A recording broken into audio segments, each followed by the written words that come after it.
महाराज जी राधे राधे। राधा वल्लभ श्री हरिवंश। महाराज जी, सत्संग में आपके श्रीमुख से सुना और सभी संत जन और महात्मा भी बोलते हैं कि सब कुछ भगवान को समर्पित करके जीव निश्चिंत हो जाता है और सब परिणाम भगवान को समर्पित कर देना सर्वोपरि साधन है। किंतु महाराज जी, लक्ष्मण जी ने प्रभु श्री राम जी से लंका पार जाने के लिए जब प्रभु श्री राम ने समुद्र से प्रार्थना करी तो लक्ष्मण जी ने कहा, देव देव आलसी पुकारा, यानी देव या भगवान को याद करना आलस्य हुआ और नहीं, हमें आप पुरुषार्थ देव पर को बल देना भगवान चाहिए। कैसे कह सकते हैं? वहां दैव शब्द है। दैव दैव दैव माने होता प्रारब्ध। दैव माने होता प्रारब्ध।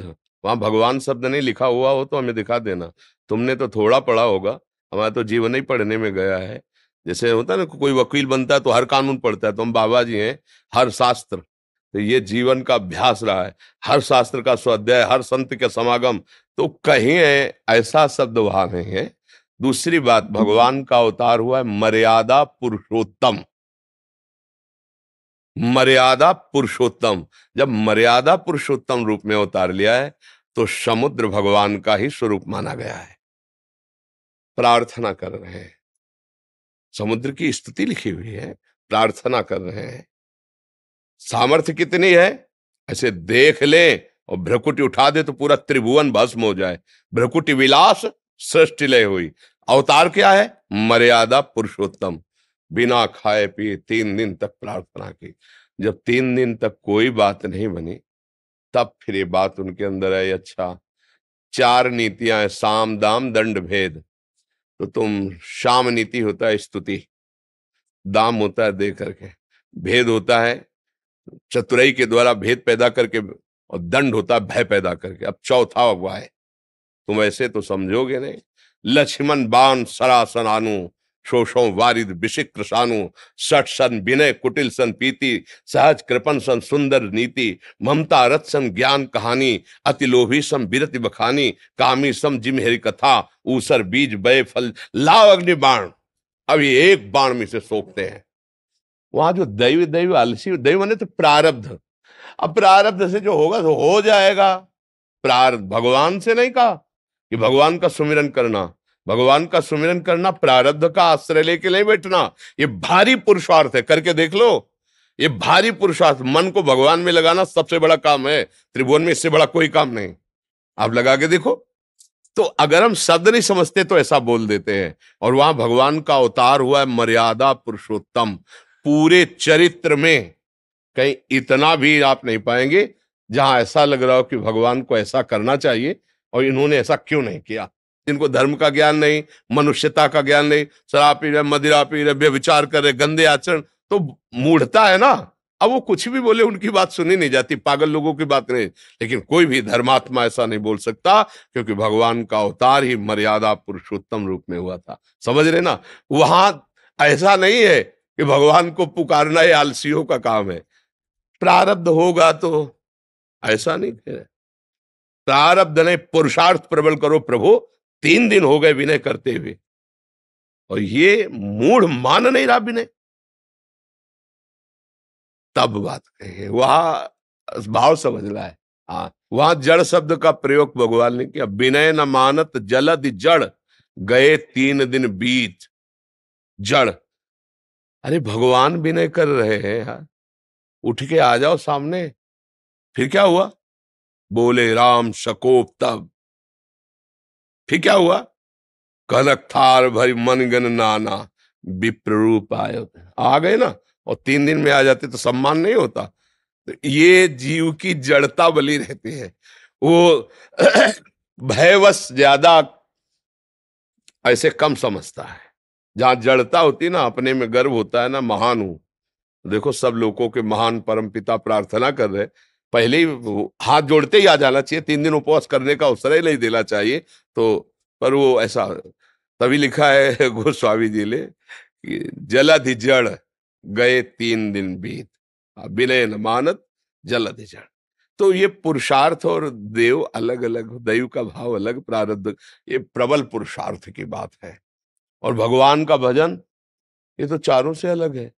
धर्म अर्थ काम मोक्ष पुरुषार्थ से बिल्कुल अलग है। ये तो सीधे भगवान को अधीन करने वाला है। सुमिर पवन सुत पावन नामू, अपने बस करी राखे रामू। इसलिए शब्दों को हम समझे ना, बहुत आनंद की अनुभूति हो जाएगी। राहुल सिंह चौहान जी। हरिवंश। गुरुदेव राधा वल्लभ श्री हरिवंश। गुरुदेव भगवान, हमारे द्वारा इस शरीर को पुरुष या स्त्री भाव मानकर ही हमसे गलत चेष्टाएं होती हैं। ऐसा क्या करें कि इस पुरुष भाव एवं स्त्री भाव को भूलकर सभी में भगवत भाव रखें? मार्गदर्शन करें गुरुदेव। ये तो बहुत ऊंची स्थिति होती है जब देहाभिमान रहित होकर भगवत स्वरूप में सदैव स्थिति है, तो बहुत आखिरी की स्थिति है। पहले भोजन सुधारो, गंदे दृश्य, मोबाइल आदि, टीवी आदि, गंदे लोगों का संग और धर्म विरुद्ध भोग, धर्मयुक्त भोग नहीं, धर्म विरुद्ध भोग। इसके बाद अभ्यास करो नाम जप अधिक से अधिक करने का, सत्संग सुनो और किसी की सेवा करने का भाव रखो। माता पिता, कोई अन्य बुजुर्ग, कोई अन्य रोगी, चाहे वो पशु पक्षी कोई हो, बात पकड़ लेना। देहाभिमान गलित होने के लिए बिल्कुल सटीक औषधि है। आप किसी वृद्ध की सेवा या असहाय की सेवा, चाहे वो मान लो पशु पक्षी कोई ऐसा है, चिंतन, इससे बहुत जल्दी लाभ मिलेगा, बहुत जल्दी। अपने माता पिता की सेवा, या कोई ऐसा पड़ोस में है वृद्ध है, उसकी सेवा, ये सेवा धर्म बहुत जल्दी देहाभिमान नष्ट कर देता है। और जब आपका आचार विचार सही रहेगा ना, तो जैसे निर्मल जल में नीचे की वस्तु क्या समझ में आ जाता है, ऐसे ही बुद्धि जहां निर्मल हुई तो समझ में आने लगता है मैं शरीर नहीं हूं, ये इंद्रियां मुझे भोगों में फंसा रही है, भोग मुझे नहीं चाहिए, मैं तो प्रभु का हूं। जो सुख की चाह वो तो भगवदानंद की है। नहीं नहीं, अब लो नशा नहीं, अब ना, अब वो, पर ये आज ही नहीं हो जाएगा। अभ्यास, अभ्यास योग युक्तेन चेतसा नान्यगामिना। अभ्यास, अगर 1 महीना ठीक से रहे, इसके बाद गंदा आचरण कर लिया किसी अन्य के साथ धर्म विरुद्ध, कुछ अनुभव नहीं होगा। वो जो आपने किया उसका पुण्य मिलेगा, लेकिन देहाभिमान नष्ट नहीं होगा, आपको ज्ञान नहीं प्राप्त होगा। समझना, ज्ञान उसी को प्राप्त होता है तत्परा संयत इंद्रिया, जो जाना उस पे तत्पर होकर के इंद्रियों को रोका। नहीं नहीं, भले मुझे अभी सुख लग रहा है लेकिन मैं नहीं हूं इंद्रिया, मैं भोगता नहीं हूं। सुना है शास्त्रों में संतों से, अब इसको सिद्ध करूंगा। धर्मयुक्त, जैसे आपका ब्याह हो गया, गृहस्थी में हो, धर्मयुक्त हो, अधर्म की तरफ आंख न उठे, तो चलते ही चलते अंदर ज्ञान प्रकट हो जाएगा और लगने लगेगा कि ये सब नाटक हो रहा है। वो अंदर जैसा चिंतन होता है ना, वैसे समझ में आता है। एक को चिंतन में दिखाई देता है स्त्री पुरुष सब, और एक के चिंतन में दिखाई केवल भगवान, एक के चिंतन में आता है संसार सब भ्रष्ट है, दुष्ट है, नाटक है, चल, क्योंकि उसको वही भरा है। हमारे यहाँ दिमाग में जो होता है ना, वही दृष्टि हो जाती है, और जैसी दृष्टि वैसी सृष्टि हो जाती है। अगर देखो गोपीजनों के दिमाग में बुद्धि में श्याम सुंदर बस गए, अब वो कह रहे सखी मुझे तो और कुछ दिखाई नहीं दे रहा, जित देखूं तित श्याममयी, मुझे तो देखते हुए मेरा मुरली मनोहर प्राण प्रीतम दिखाई देता है। गोस्वामी जी को राम दिखाई देता है, क्योंकि उनके दिमाग में राम बस गए।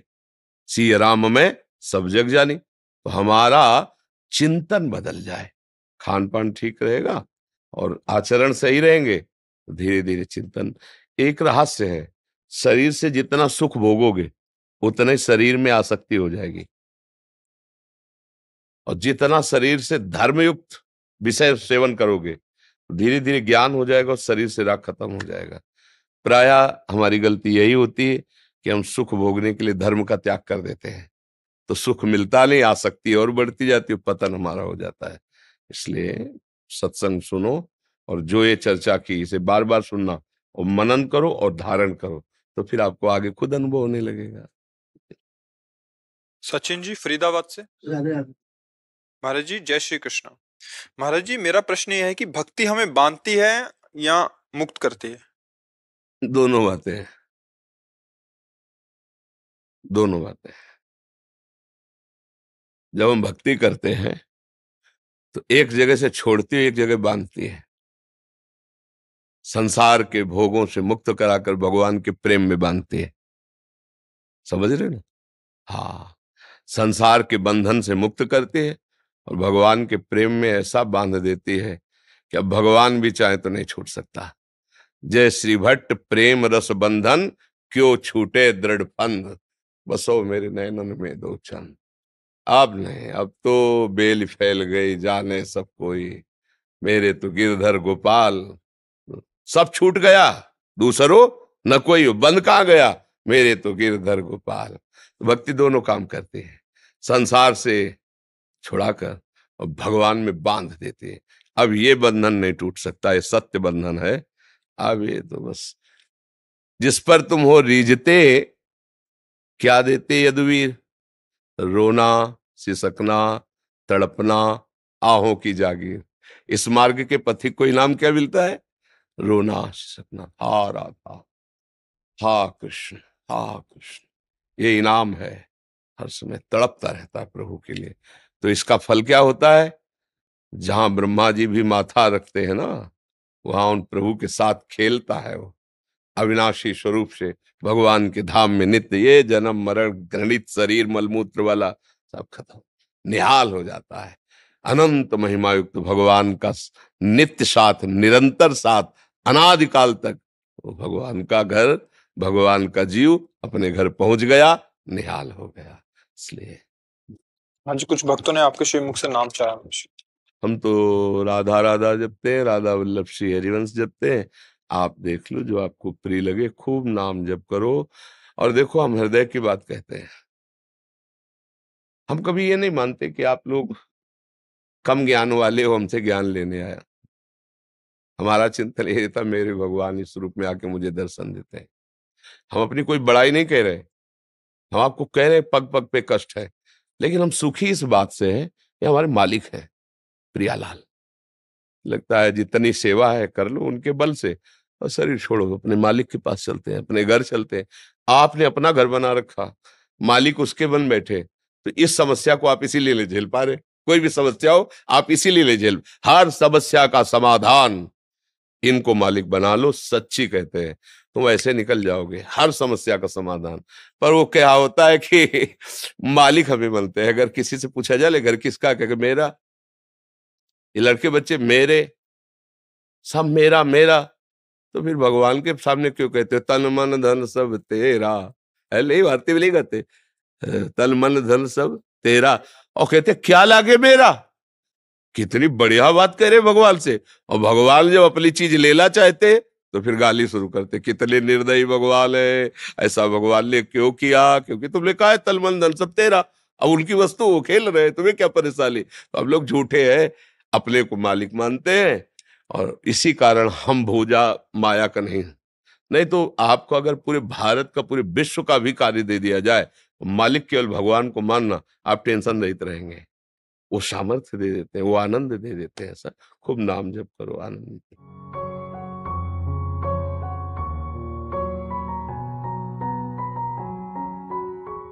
अंकुर मलिक जी। राधे राधे। महाराज जी, किसी अनजान व्यक्ति की मदद करना भी प्रभु की भक्ति करने के बराबर है? अगर उसमें भगवत भावना है तो, नहीं तो पुण्य बनेगा, भक्ति की बराबरी नहीं होगी। समझ रहे?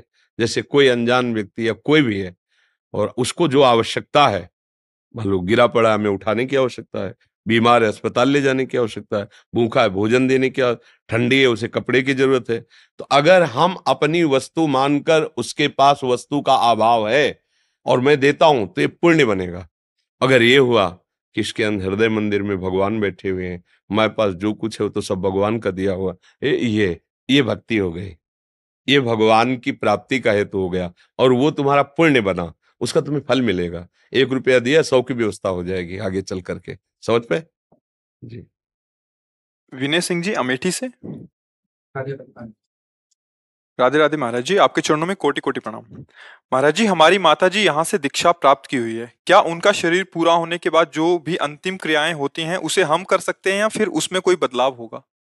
नहीं, गृहस्थ धर्म की दीक्षा लिए ना, हाँ, इसलिए जैसे आप करते हो वैसे ही कीजिए।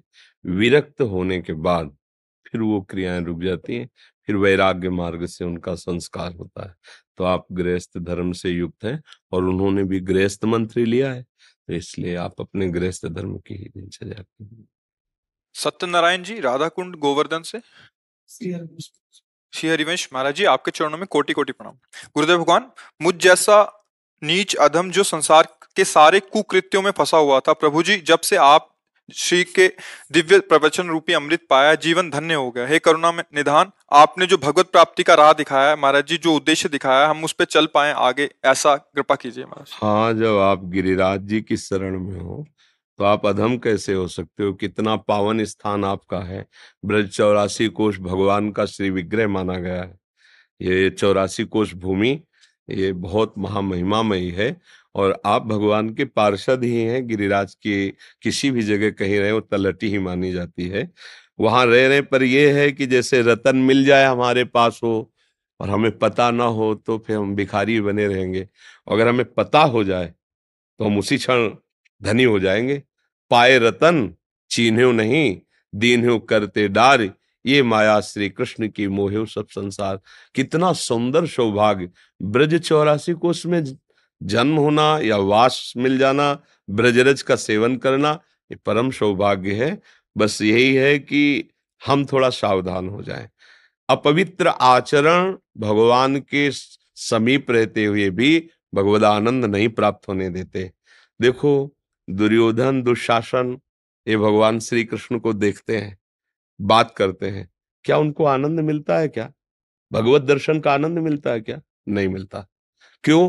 क्योंकि वो अधर्म आचरण कर रहे हैं। प्रमाण देखिए, वही भगवान जिनको दुर्योधन दुशासन कह रहे चलो महाराज आओ तुम्हारा स्वागत करते, तुम भी देखोगे कि क्या तुम्हारे लिए व्यवस्था की। जब संधि कराने गए, भगवान ने कहा कि दो ही स्थिति में भोजन आदि पाया जाता है, या तो जिसे भोजन न मिलता हो तो कहीं भी मिल जाए पेट भर ले, और या फिर प्रीति। मेरे में भूख नहीं, तेरे में प्रीति नहीं। चले गए। कहां गए? उसी समय के बाद तुरंत विदुर जी के घर गए और महामंत्री पद से हटा दिए गए थे विदुर जी।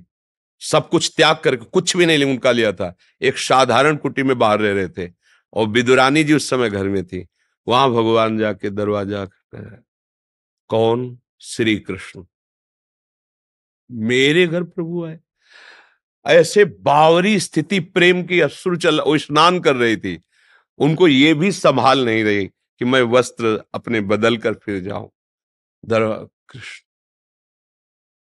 भगवान पीतांबर से उनके शरीर को ढका, भगवान उनको ले।